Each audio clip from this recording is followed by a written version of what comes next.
નેત્રંગમાં હજારોની સંખ્યામાં આદિવાસીઓ ઉમટ્યા. બિરસા મુંડાની 150મી જન્મજયંતિની ભવ્ય ઉજવણી કરાઈ. એમએલએ ચેતર વસાવા, આનંદ પટેલ સહિત અનેક આગેવાનોએ હાજરી આપી. ભરૂચ જિલ્લાના નેત્રંગ ખાતે ભગવાન બિરસા મુંડાની 150મી જન્મજયંતિ નિમિત્તે એક ભવ્ય અને ઐતિહાસિક કાર્યક્રમનું આયોજન કરવામાં આવ્યું.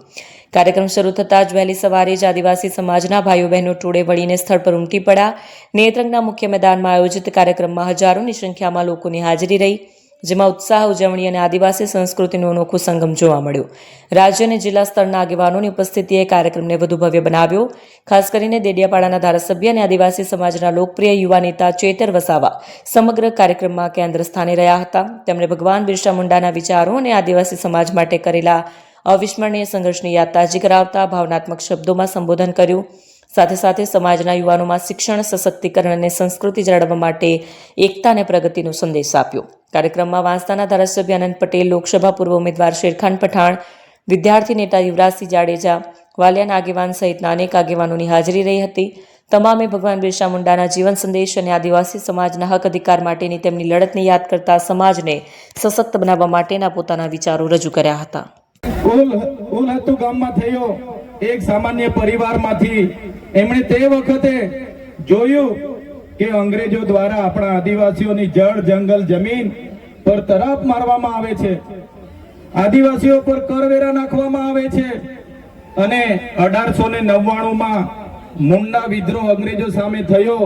એની નેતાગીરી બિરસા મુંડાજીએ લીધી અને એમાં એમની ધરપકડ કરવામાં આવી. ઘમાસણ યુદ્ધો થયા, એક બાજુ તીરકામઠા, ભાલા, એક બાજુ ગોળીબાર થયો અને એમને જેલમાં પૂરવામાં આવ્યા અને માત્ર 25 વર્ષની ઉંમરમાં જેલમાં એમનું મૃત્યુ થયું અને સેનામાંથી મૃત્યુ થયું છે. એના આજ દિન સુધી કોઈ પુરાવા આપણને મળ્યા નથી. ત્યારે સાથીઓ, આ બિરસા મુંડાનો ધ્યેય આદિવાસી સ્વાયત્ત રાજ, આદિવાસી સ્વતંત્ર રીતે સ્વમાન શેરની જેમ જીવે એવો ધ્યેય હતો. તમને ને અમને બધાને ઇતિહાસમાં ભણાવવામાં આવ્યો. ઉત્ક્રાંતિવાદ, ચાર્લ્સ ડાર્વિનના ઉત્ક્રાંતિવાદના સિદ્ધાંતોમાં જણાવવામાં આવ્યું કે જ્યારે આ પૃથ્વી પર માનવી સભ્યતાનું ઉત્પન્ન થયું ત્યારે આદિમાનવ તરીકે સૌપ્રથમ પૃથ્વી પર આદિવાસીઓ આવ્યા. શરૂઆતમાં પેડાની શોધ થઈ, અગ્નિની શોધ થઈ, ધાન્યની શોધ થઈ, ખેતીની શોધ થઈ અને બધા ખેતીની શોધની સાથે સાથે પરિવારો સાથે રહેતા